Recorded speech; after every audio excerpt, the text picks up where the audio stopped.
Dresses hanging in the wind tonight, silent witnesses to stories untold. Sisters, mothers, daughters out of sight, their voices echo, brave and bold. Every face upon the missing wall has a name, a dream, a beating heart. We won't let their memory fall. Each one precious from the start. They matter, every single soul. They matter, we won't let go. Stand up and speak out, don't turn away. Search for justice every day. They matter, and we'll never stop the fight. They matter, every single soul. They matter, we won't let go. Stand up, speak out, don't turn away. Search for justice every day. They matter, and we'll never stop the fight. Indigenous people, strong and free, women, men, and children too. Your lives have meaning, you belong. We hear your voices call. All lives matter in this sacred space. Every soul within our human race.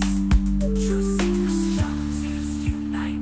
We are family, we'll make this right. We will stand up and join the fight. Fight on! They matter, every single soul. They matter, we won't let go. Stand together, search as one, until every case is done. They matter, and love will light the way. Red dresses dancing in the light, reminding us to never give up the fight.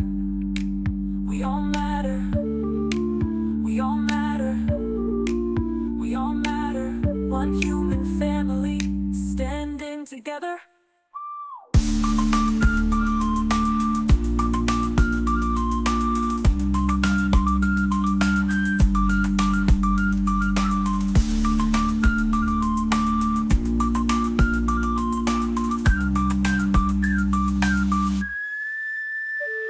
Red dresses dancing in the light, reminding us to never give up the fight. We all matter, we all matter, we all matter. One human family, standing together.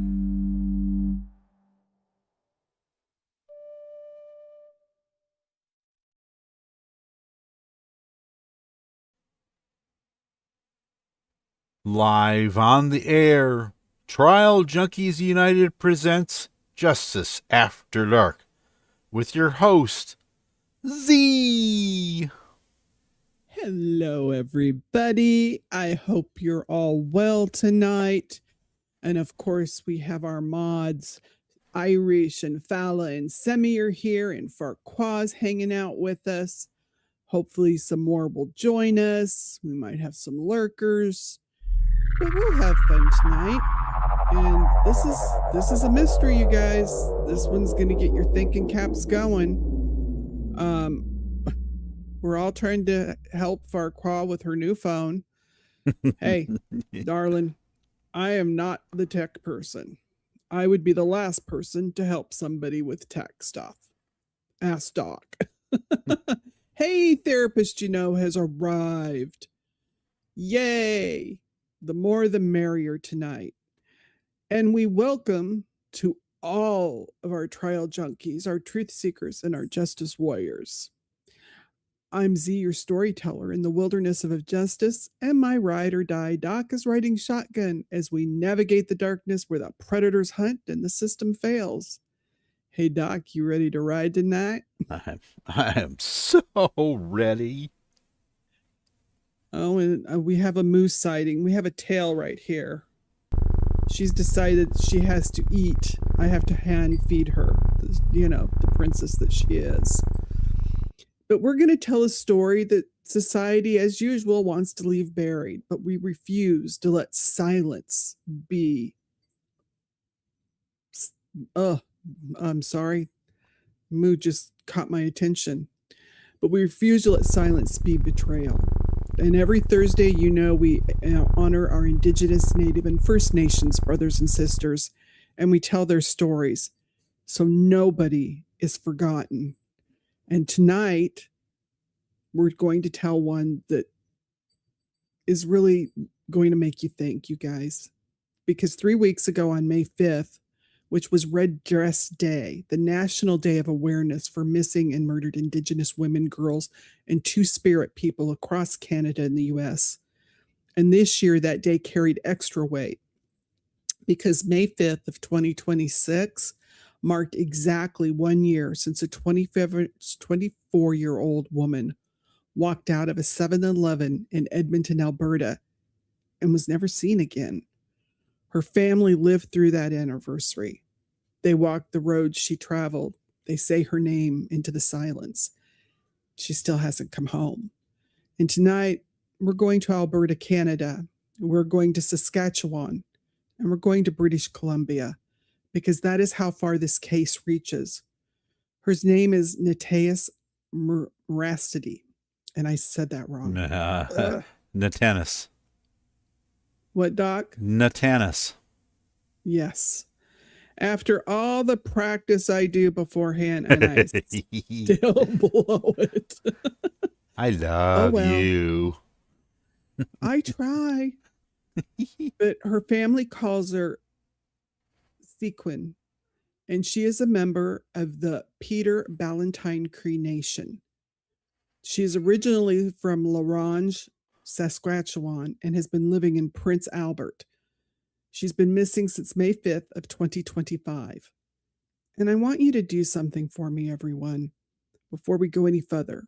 I want you to say her name out loud. Natanis. And that name in Cree means my daughter. And so tonight, we're going to treat her as if she were ours. And before we get into what happened, let's talk about who she was. Because she's not just a case number. She's not just a CCTV still. She's a person. Her family calls her Sequin, and that is the name they speak when they pray for her. That is the name that echoes in their home. So let's remember that name. Natanis Merasty is described by her family as shy. She's soft-spoken and loving, caring. She's someone who stayed close to the people she loved. And I mean that literally. Her family says there was not a single day that passed without her reaching out to them. Maybe it was a text, maybe a call, sharing something on social media, something every single day. That was who she was. Her aunt and her godmother, Marcella, stood in front of cameras at an Edmonton Police Service press conference and said this about her niece. Anything that was ever wrong with her, she came to us for support. Now, right there, that's going to tell you everything. When Natanis hurt, she didn't disappear into herself. She came home. She reached out, which is exactly why when May 9th of 2025 came around and the family still had not heard from her in 4 days, they didn't wait.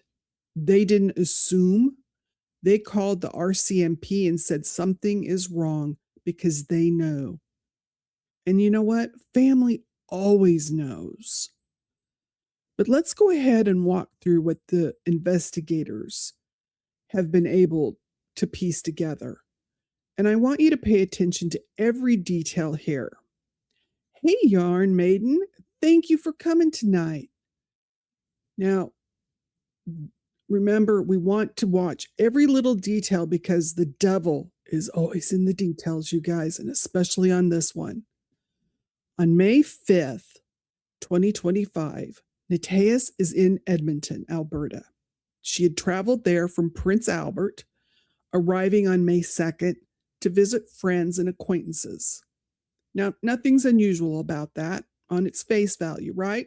She's 24 years old. She's going to go visit friends she knew in a city approximately over 6 hours away. Okay, No problem. At 1:22 a.m., she's captured on CCTV at the Continental Inn on 166th Street and Stony Plain Road in West Edmonton. Okay, and this is the CCTV. This is her walking out to her vehicle. Now, this is what her car looked like. It was a 2007 black Hyundai Tucson with Saskatchewan plates, and she was reportedly seen leaving with two unidentified females. Now, the police don't share any photos of the other females. Someone did put them on Facebook. We're going to try and be proper and not show their photos because for some reason the police are not putting them out. So we're going to be responsible. That's very hard for me. Hey, Ken, thanks for joining us, darling. So, because someone did post them, I do have them, but we're not going to share. So we're going to honor what the Edmonton police have decided, and they're the ones that have taken over the case now. But here's the first thing I need you to hold on to, okay? This car, after she goes out there, she walks out there around, 12 something in the afternoon. At 1:30, 8 minutes later, her vehicle returns to the hotel. 8 minutes. In a city like Edmonton, you can't get across town in 8 minutes. You can barely get to a gas station and back, right? So it's kind of like you circled the block. Did you drop someone off? Did you pick someone up? We don't know the why. But the return matters because it means she was still tethered to the location at the Continental Inn. She wasn't gone yet. Now, she stays at this hotel until about 2:37 a.m. Her vehicle leaves again, and this time it doesn't come back, okay? She's next spotted at a 7-Eleven. Now, they said it's 2:55 a.m. She appears on CCTV one more time. And this at the 7-Eleven is on 156th Street and 107th Avenue in Edmonton. She's wearing a black and gray baseball styled long sleeve shirt, black leggings, a black fanny pack, looks like white tennis shoes.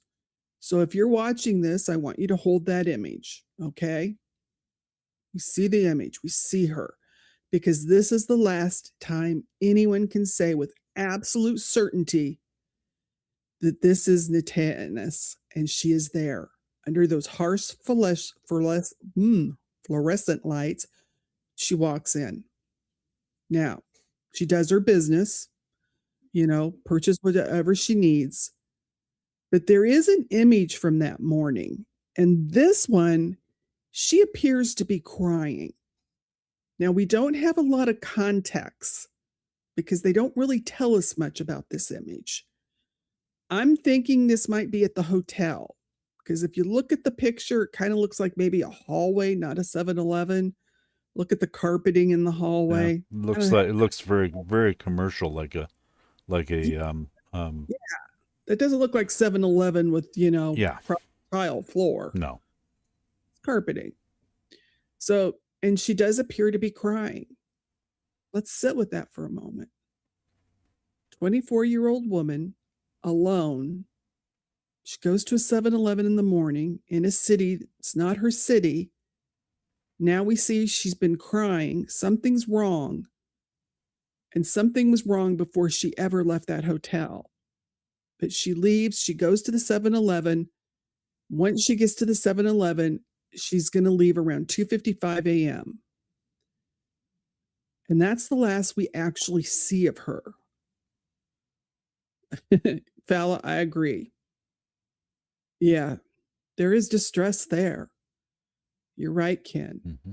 Now, the car embarks on some crazy odyssey of travel, but Natanis vanishes. So we have some questions here. Here is where this case really becomes something that should have the entire country paying attention. I want you to picture a timeline in your head. Usually when we look at a timeline for a missing person case, It's kind of flat, you know? They walk out somewhere and they're gone. The timeline stops. The person is there and then they're not. But this timeline is just frantic. It scribbles all over the map of Western Canada. It crosses mountain ranges, it boards ocean ferries, it traverses 3 different provinces. Now, that's not your normal missing person case. This is a mystery. Now, after Natanis is last seen at that 7-Eleven, her Tucson vehicle begins a journey that really defies explanation here, guys. The car travels east out of Edmonton towards Sherwood Park.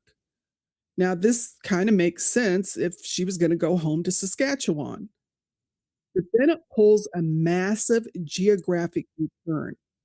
It stops heading east. It heads southeast. And it doesn't take the main highways. It goes through Buck Lake, through Nordegg, I think Nordegg's how you say it, to Lake Louise. Now, I want you to understand the geography here. Nordegg is deep in the foothills, historic mining country, okay? To get there from Buck Lake, you likely are taking secondary highways, even the forestry truck road. These are isolated roads, long stretches with no cell service, no gas stations, no cameras. Why would you be taking these kind of roads? Don't want your phone pinging? This is not the route you take for speed, is it? Not hardly. No. Now, this is the route you take if you want to stay off the main arteries. The Queen Elizabeth II Highway, where all the traffic, all the cameras, and all the law enforcements are. So this feels like some kind of you're evading something route. By May 6th, this vehicle is in British Columbia. So we've gone from Saskatchewan to Alberta. We're now in British Columbia. On May 7th, 2 days after the 7-Eleven, something happens that really makes me think. The car boards a British Columbia ferry. It crosses the Strait of Georgia to Nanaimo on Vancouver Island. I'm probably saying it wrong. What's new? I try. Let's unpack what that means logistically. Now, a ferry is a high surveillance environment. You have to buy a ticket at a booth. Usually you're going to be face to face with an attendant, right? You wait in lanes with hundreds of other cars. There are cameras everywhere. You typically have to get out of your vehicle on the deck. And yet Edmonton Police Detective Lisa Rue was very specific about this. They're not showing us any clear images of Natanis driving that vehicle during this leg of the journey. The black Tucson paid the fare, it rolled onto the boat, it crossed the water, but investigators cannot confirm who was behind the wheel. Hey, Rachel, good to see you, darling. So think about that. This vehicle took all these back roads, avoiding cameras, avoiding traffic. But come on, you got to stop for a bathroom break. You got to get gas. Are you saying there's no photos along the way? When the vehicle went on the ferry, there's cameras everywhere. And Ken, you're right. It probably is more remote than even where our dear lovely Fala lives. But she paid someone paid the ferry. They go across. Now the machine is moving with a purpose. The car has now traveled from Edmonton to Vancouver Island. But the human element is invisible. It's what investigators have called a ghost journey, a vehicle that's screaming its location from the prairies to the Pacific, and a driver who cannot be confirmed, or they're not telling us who was behind the wheel. Was she even in the car? Was she frightened? Was she concealed? Was she driving somehow managing to keep her face hidden from every camera angle? Or, and this is the darker possibility, was someone else driving her car hundreds of kilometers away from wherever she actually was? The car doesn't stay in Nanaimo. By May 10th, it's back in the Edmonton area.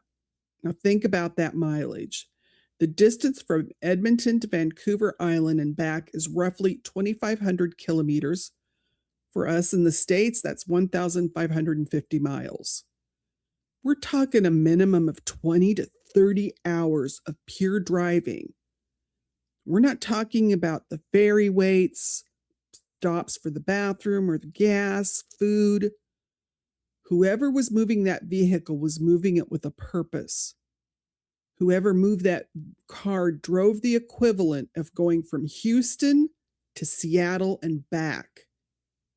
And we still don't know who that person was. This is not a road trip. This is some kind of a mission. And the mission wasn't over, because by May 12th, the vehicle is spotted west of Lloydminster, the border city between Alberta and Saskatchewan. So finally, the car is heading east toward home. Now, this is her home turf. May 15th, 10 days after Natanis walked out of that 7-Eleven, her vehicle is actually found abandoned at the James Smith Cree Nation in Saskatchewan. Now, that's almost an hour out of Prince Albert. Okay? Near her roots, but it didn't land there randomly, because whoever left the car there knew the area or knew that Natanis was connected to it. But the car had changed. This is where it gets even more mysterious. And this will tell us with certainty that this is not some mental health crisis. This is not a woman who just wanted some space. This isn't a runaway. This is a cover-up. Because when the police found the Tucson, it was no longer black. It had been painted silver. Not a professional job, not a body shop, not even a careful effort. It was haphazard. Now, Doc, you've painted a car before, haven't you? Yes, I have. And it takes a lot of work to make it look presentable. Yes, it does. Lots. Yeah, this doesn't. They said by all accounts, it looked like a rattle can job. Spray paint, multiple cans, done in a hurry, done badly. Up close, it looks worse, not better. It doesn't blend in. It screams that something is wrong. Detective Rue confirmed that between May 12th and when the car was spotted near Lloydminster, still black. But by May 15th, when it was found at the James Smith Cree Nation, someone in Saskatchewan had spray painted the entire SUV. Now, I will tell you that one of the women, at least, that was supposedly with her in Edmonton, in Edmonton, was supposed to be from the James Smith Cree Nation. Okay, we still don't know who. So that's a 3-day window, though, from the car being black on May 12th to being found on May 15th, and it's spray painted. I mean, how long would that take, Doc? To spray paint it as badly as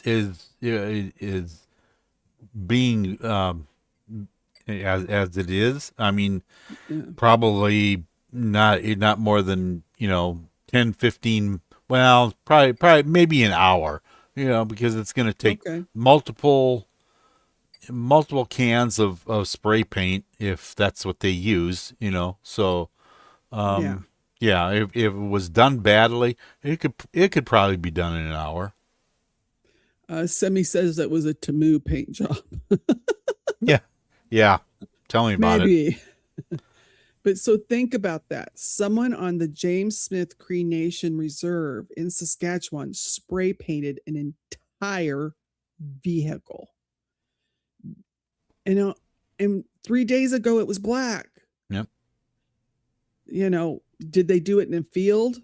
Was it behind a barn somewhere, in a garage, standing there with spray can after spray can of silver paint, trying to change what the vehicle looks like from the highway?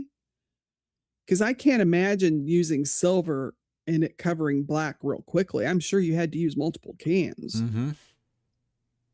Hey, Mustang. So this is just crude camouflage. I don't know if they thought it was going to work, but it sounds like somebody just panicked.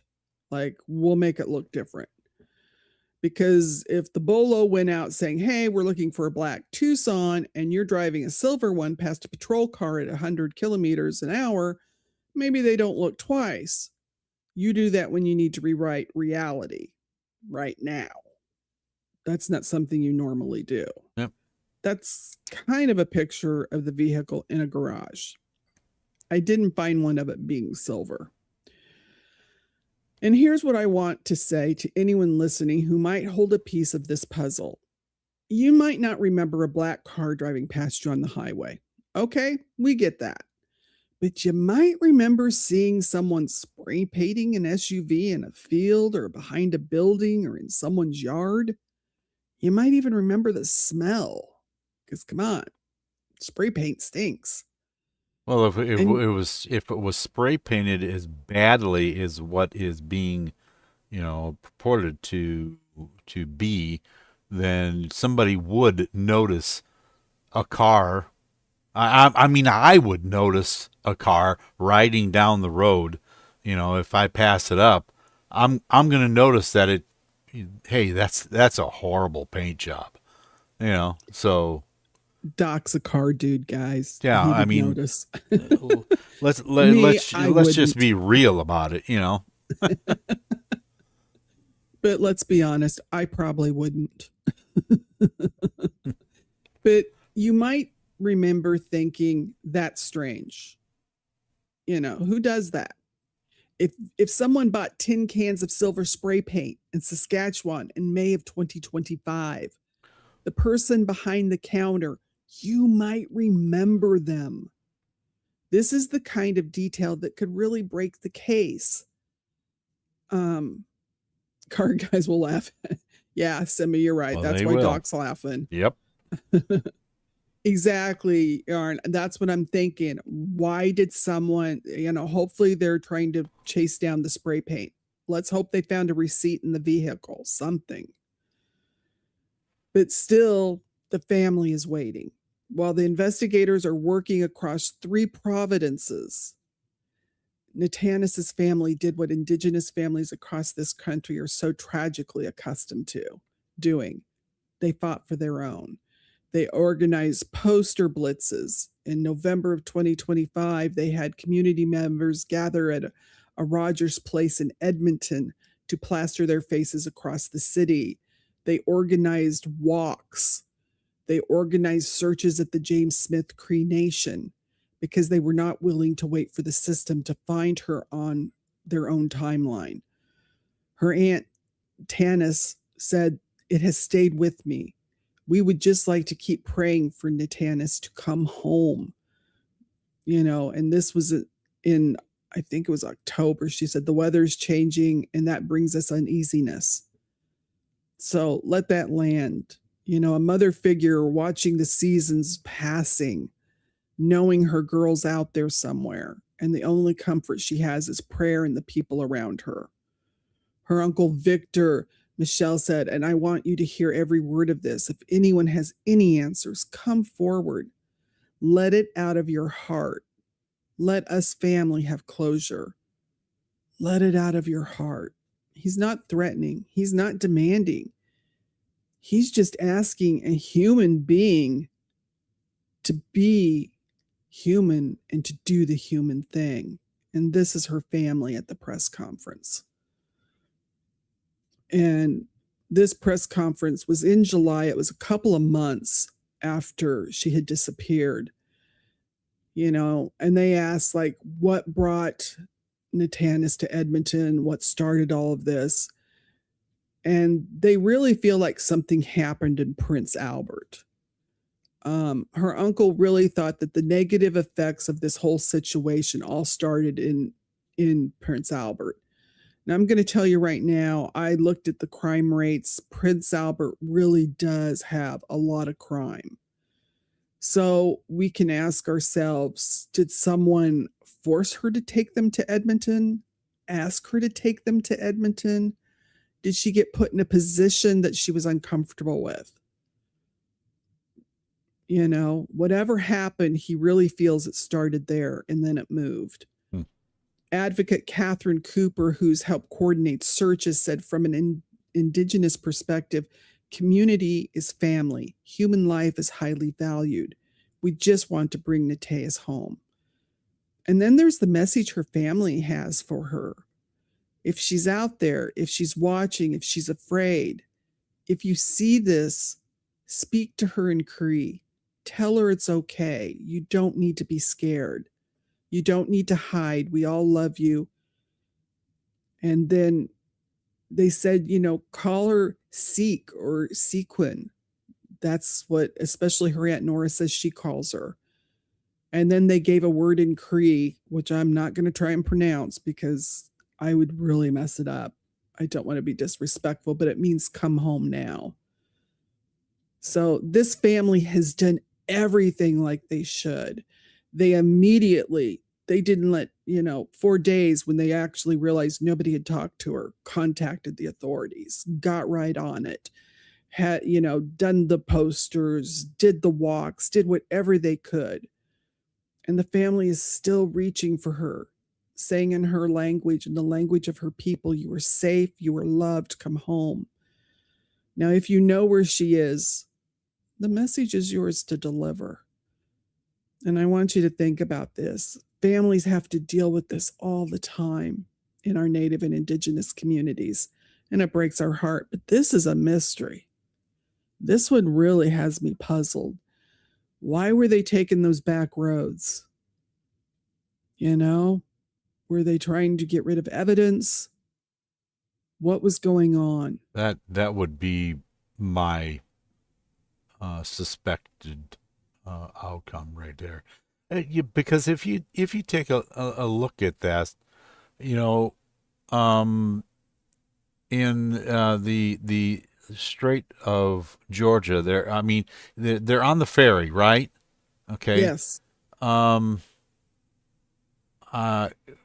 Two things. One is there's no real evidence that she was ever in the vehicle as it traveled to British Columbia, right? No, none. So either something happened, back in Edmonton, or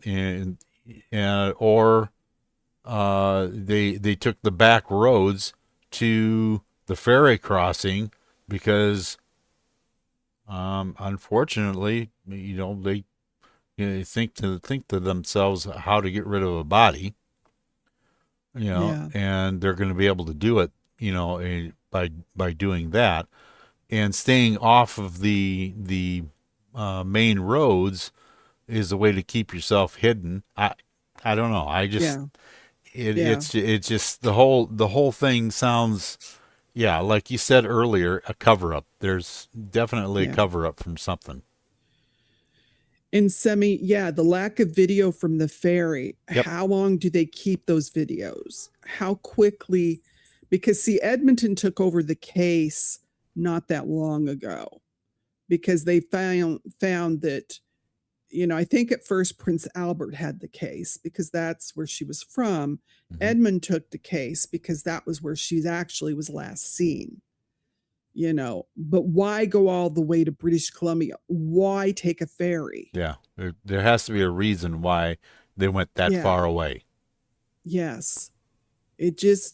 This case, my heart breaks for this family. Mm-hmm. I did reach out to the family and I didn't hear back from them. I might not have given them enough time, but we want them to know that she is in our thoughts and prayers along with them. We hope she's found.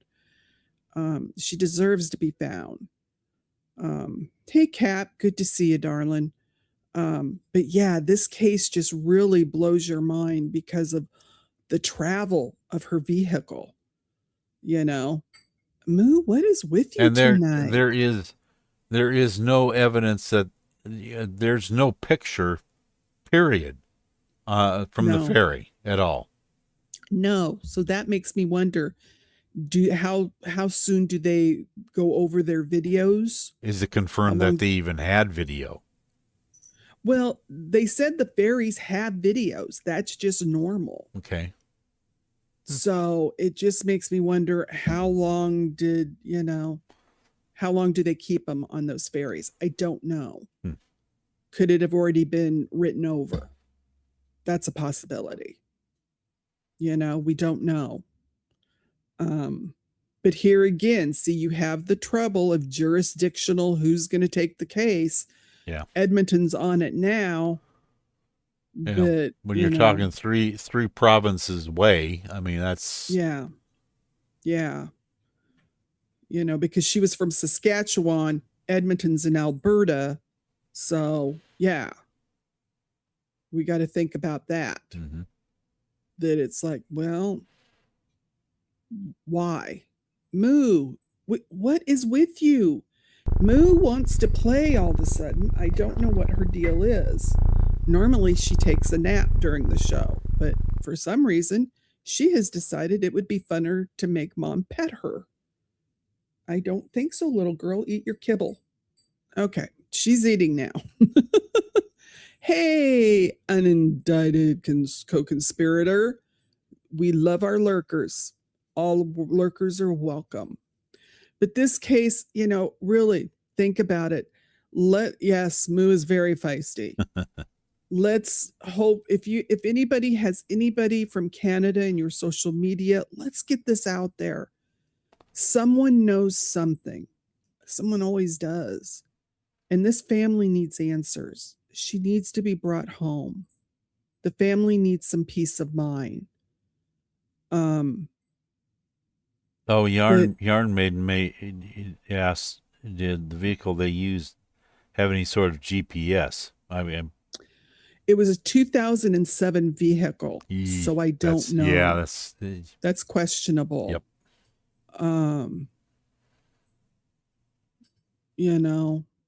But Cap, your thing was on Cap, not Sailor's Wisdom, darling.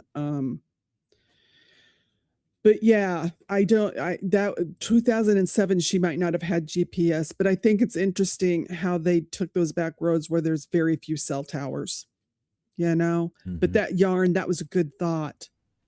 I really agree with you on that one. But let's go ahead and also look at some other missing people. And remember, you guys, when you're out and about, please stay alert, put the cell phone down, look at faces. We know some people do leave voluntarily and then they get themselves in trouble and they can't make it home. Or we know trafficking happens and it's bigger than we think. And so let's make sure we're looking at people, trusting our instincts. If you notice somebody, contact the authorities, because you could save somebody's life. You could help someone find their missing family member.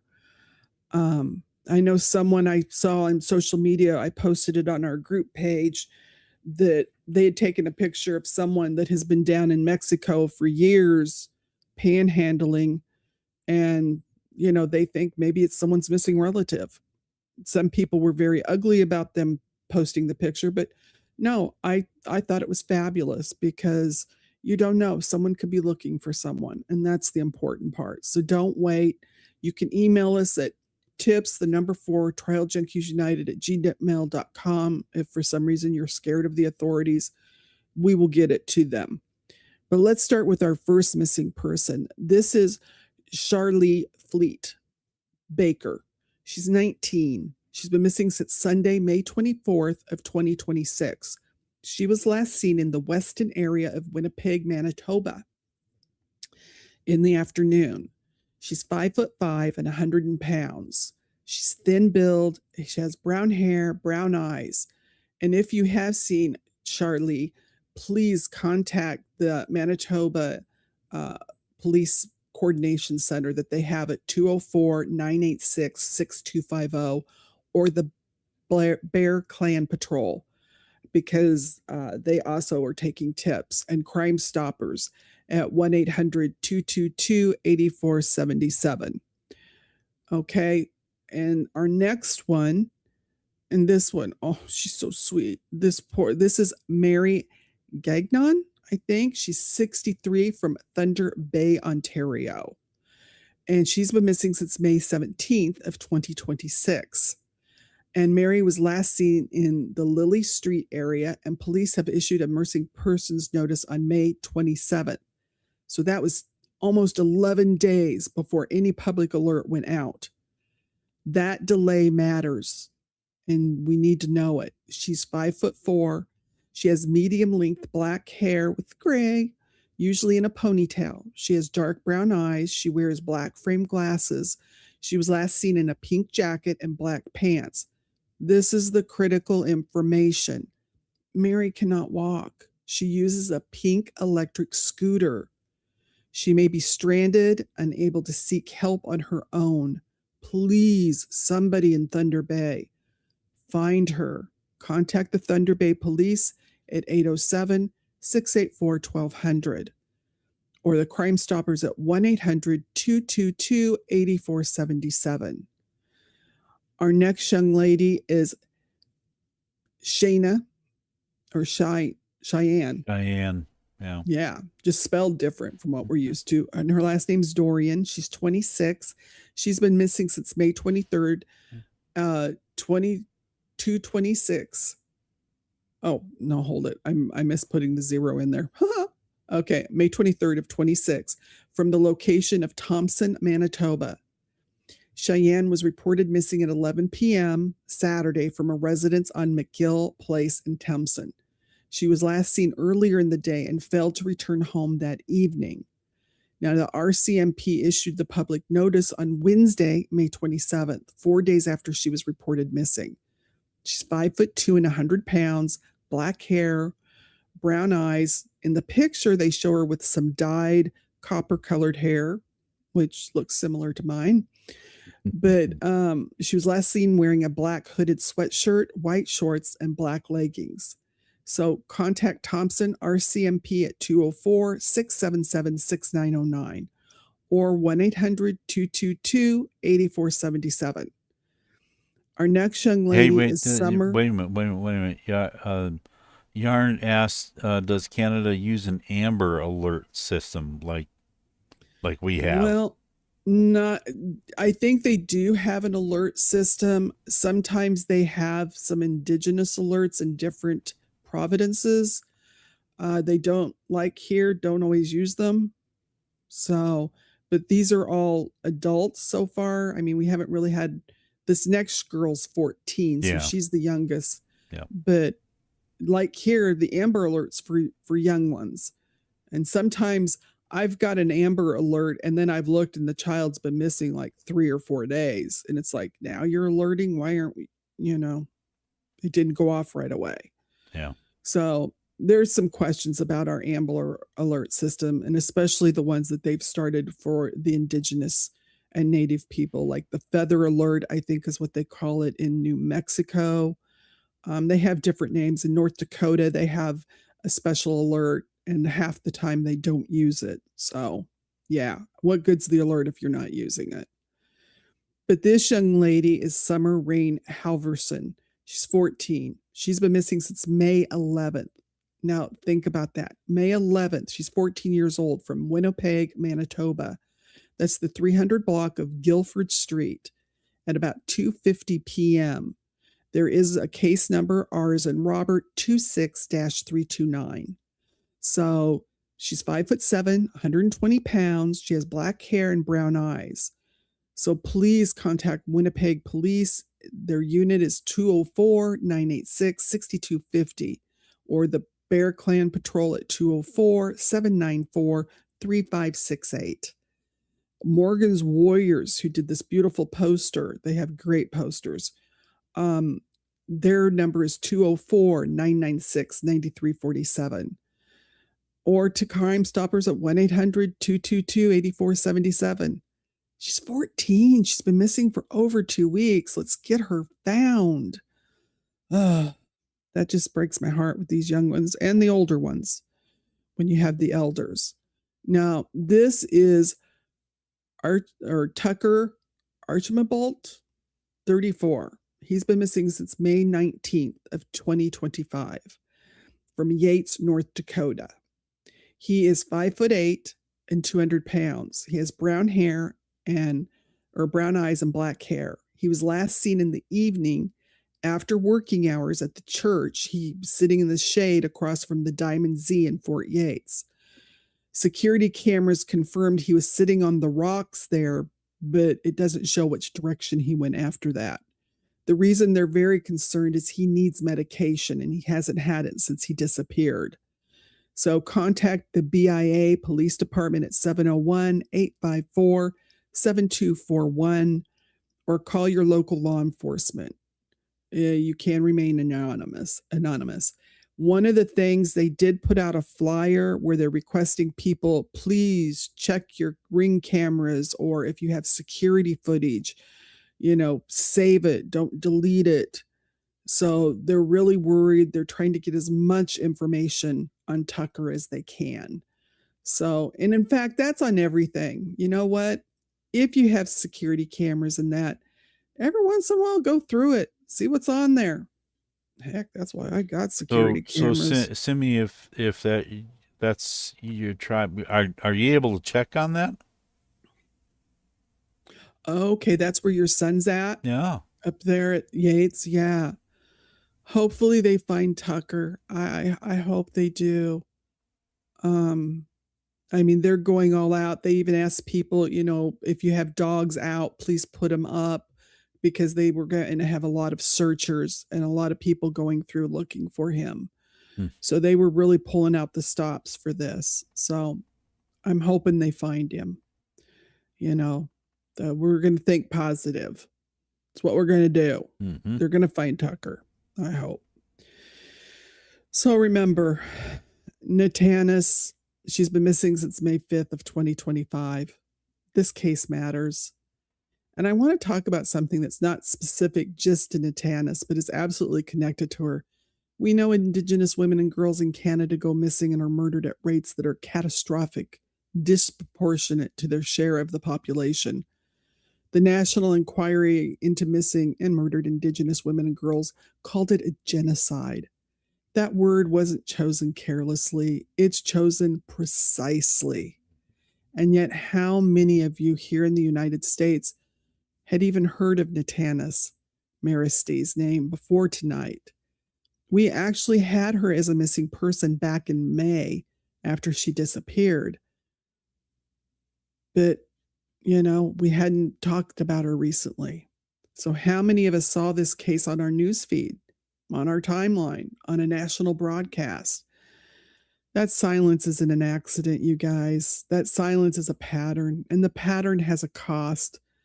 And that cost is paid in women like Natanis, a 24-year-old woman, a daughter, a niece, a person who called home every single day, who disappears in Edmonton.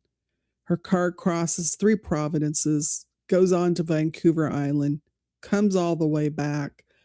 Someone spray paints it silver in Saskatchewan, and the national outrage was minimal.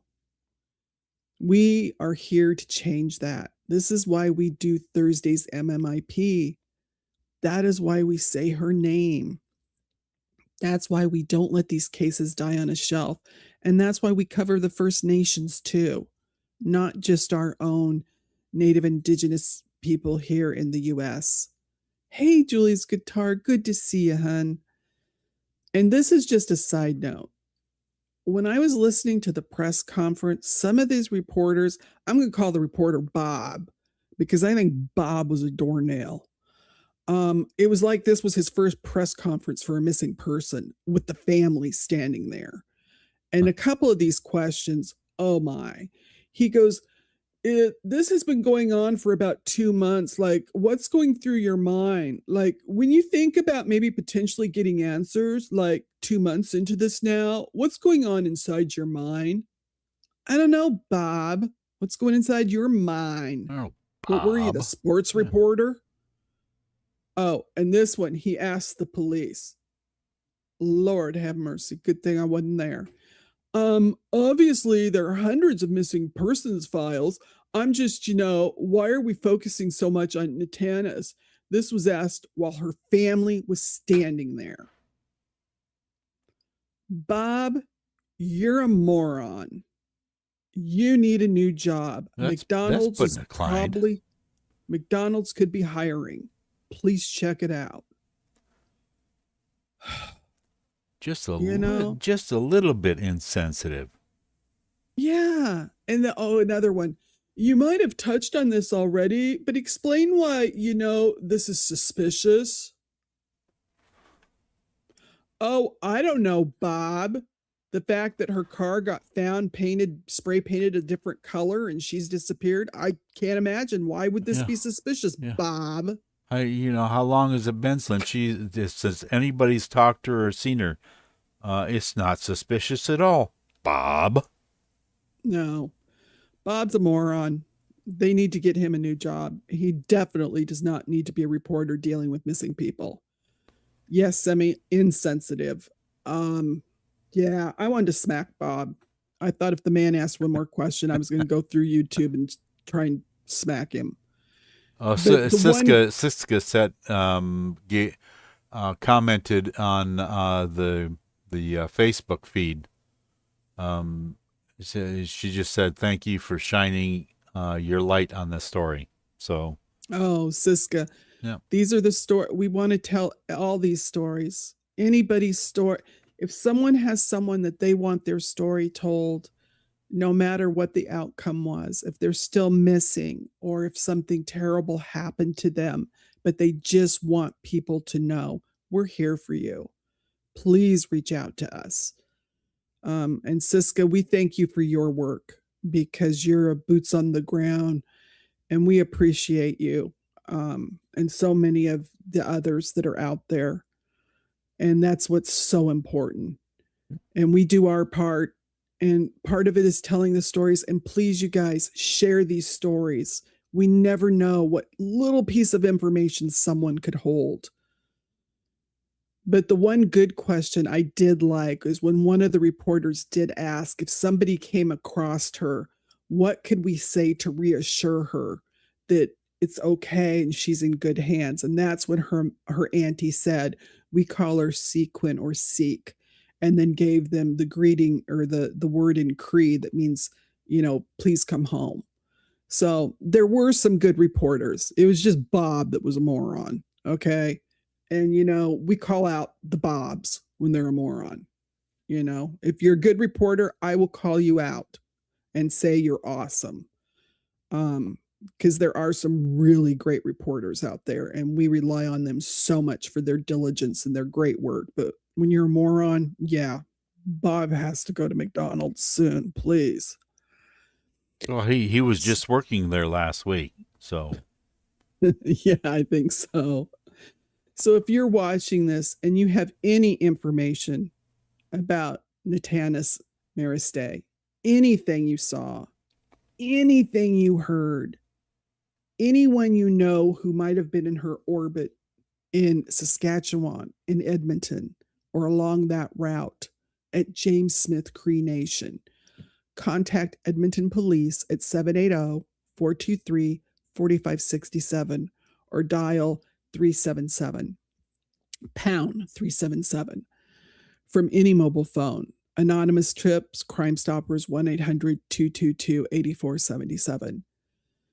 Do not decide that your information isn't important enough, you guys. Remember, any little bit can help. It's been so long. Her family is still out there searching. They still have her posters. They've replaced it on their Facebook banners, some of them. She's loved. She was cared for, and they want her home. Her uncle he wants her found, and her aunties. So if you're in Canada or have a connection to this case, make that call. Because like her uncle said, you're the one that's going to have to live with it. You're the one that's going to have this on your conscience if you know something and you have not said a thing. This is a 24-year-old, soft-spoken, loving, caring girl who contacted her family, who was from the Peter Ballantyne Cree Nation. She was 5'8". She's 180 pounds with brown eyes, long brown hair. She has tattoos, D as in David, J as in John, M as in Michael on her fingers, a rose on her right hand, a cross on her forearm, and a scar on her right elbow, or eyebrow. I'm sorry, a scar on her right eyebrow. She was last seen with that black and gray baseball style long sleeve shirt, black leggings, and a black fanny pack. You know, her name means my daughter in Cree. 3 weeks ago was Red Dress Day. 3 weeks ago was the 1-year anniversary where her family had to go through this day of remembering their loved one not being with them. She's not come home, and she deserves to come home. There's an urgency. And we know that there would have been wall-to-wall coverage, you guys, if she had been somebody else, if she had been Susie from the suburbs. Yeah. But let's say her name. Let's share her face. Make some noise. To Natanis, to Sequin, as her Aunt Nora calls her. Wherever you are, we see you. We are saying your name. We are not stopping. To her family, we are with you, and we'll keep saying her name for you. We'll keep sharing her flyer. To trial junkies, truth seekers, and the justice warriors, share this segment. Drop her name in the comments. Tag your Canadian followers. You never know who sees it. You never know who's going to share it. And that one person might just be the person that has a tip. Remember, every killer and predator depends on your silence. Please don't give it to them. Remember, it wasn't a mannequin. It never is. And someone knows something. Someone always does. Tonight, we told a story that matters about one of our First Nations sisters who deserves to be remembered and searched for and brought home. Everyone matters, but we have to find our humanity for each other. Natanis Merasty, Sequin, Seek. Say her name. And always remember, our motto is silence is betrayal. If you appreciate what we do, you can get us through our link tree, buy us a coffee or Venmo. And we appreciate Josh did Venmo us last week or last Sunday. Thank you, Josh, that from Where Lavender Grows. We appreciate it. It just helps us keep building on the channel because Doc's always learning something new to do. He is in that avenue. I just wanted to take just a moment. Go ahead, Doc. The last 2 shorts releases, I changed the format up, and I need you guys' feedback. So if you can give that a watch and just comment and let me know what you liked, what you didn't like, about the short, so that it's all in an effort to make these shorts a little bit more visible and get the algorithm to notice them, so that these stories can get out. And to bring people to the channel so we can help more people. That's what it's about. And so really, when you see the shorts come out, especially within the first hour, but even after, if you can at least like it and comment on it too, that helps. Doc's work, you guys, he is working so hard on this. He is putting everything into it. I do the research and stuff like that, but he does all that techie stuff that, we'd be in trouble. I mean, half the time I can't even do my pictures right. So you know what would happen if it was all me. I'd be up here with stick figures. So, Doc, thank you for your hard work. We appreciate it. All right. So please, you guys, let's get more people watching so we can help someone. We want a success story here. Every Thursday we dedicate it to a MMIP. You know, Sundays we do cold cases. We do a lot of trafficking, crimes against children, or even some Jane and John Doe cases. But until next time, you guys, please stay informed, stay compassionate, keep seeking truth, keep demanding justice, never stop speaking up. And I did write a new song for the end. It almost makes you cry. I'll tell you, it almost got me. Yeah. Yes, Semi. Doc does the woo-woo tech. Doc, do you want to say goodnight? Good night, Doc. Moo, do you want to say goodnight? She's like, no, I just want food. We love you all. And remember, criminals never stop, so neither do we. I'm Z, the storyteller. And I'm with Doc and Moo hanging out. And we love you guys immensely. This is Trial Junkies United presents Justice After Dark. We're going to see you Sunday night. So ciao and enjoy the song, everybody.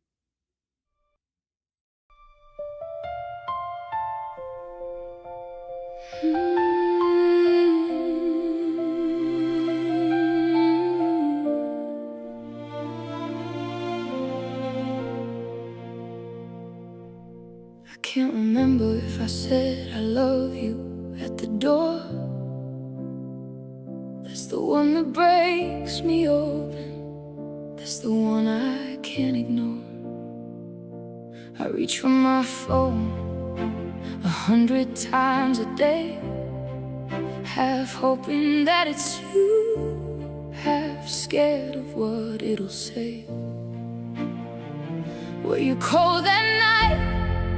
Were you calling out my name? Did someone look you in the eye before they walked away?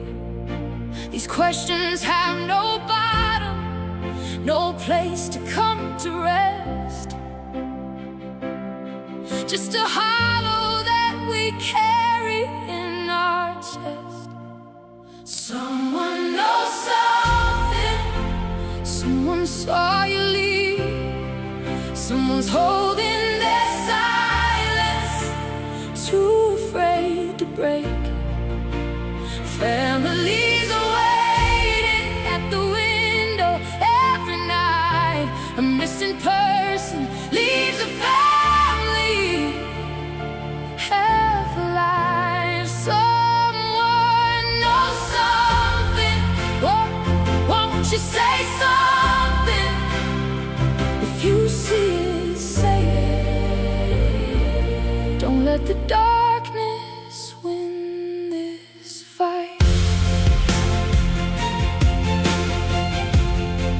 Oh, the world around us kept on turning.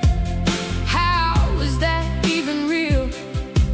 When every crowd I walk through is a face I try to feel. Is that your laugh 2 tables over, or just the sound of grief ringing in a brain that's learned to bargain with belief? The others moved on.